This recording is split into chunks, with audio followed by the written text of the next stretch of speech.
niliangalia ndugu zetu ambao tuko na wao katika Kenya Kwanza. Sisi tunaheshimu chama zote ambazo imeunga William Ruto akawa rais. Na mimi nataka ni advise majirani yangu, sababu niliona vijana wachache kutoka Ford Kenya waligombana jana na kutusi Secretary General wetu wa UDA Mheshimiwa Cleophas Malala. Sisi tunataka tuwaambie kama majirani, chama ya kijiji haiwezi ikajenga Kenya ama ikapatia mtu kuwa rais. Ni ukweli.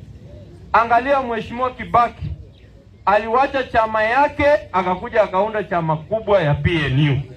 Mheshimiwa Uhuru Kenyatta ndiye akuwe rais, aliwachana na KANU akakuja akatengeneza Jubilee pamoja na William Ruto ndiye akakuwa rais. Ni ukweli. Juzi Mheshimiwa William Ruto alipoona hii Jubilee imekuwa chama ya kijiji, akashirikiana na ndugu wa Kenya wenzetu wote katika pembeni ya Kenya, wakaunda chama ya UDA ambaye ni ya kitaifa.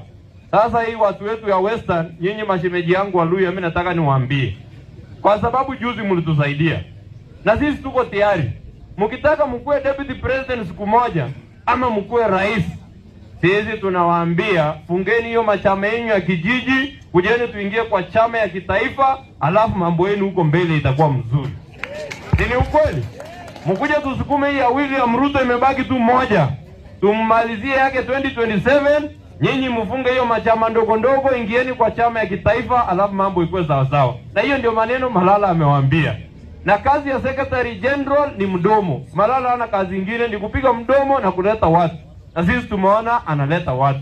Sasa muheshimu yeye, kwa sababu sasa hiyo kazi alipewa na rais, na sisi tunataka pia msupport ili mambo ikae sawa sawa. Kuna rafiki yangu hapa aliongea na akatoroka huyo Daddy Weri.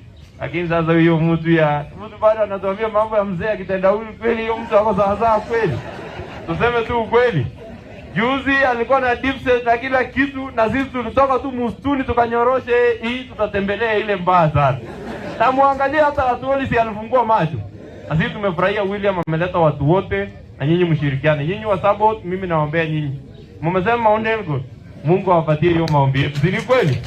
Asanteni sana, tutaendelea kufanya kazi pamoja na tutashirikiana kwenda mbele. Amen. Pigia mheshimiwa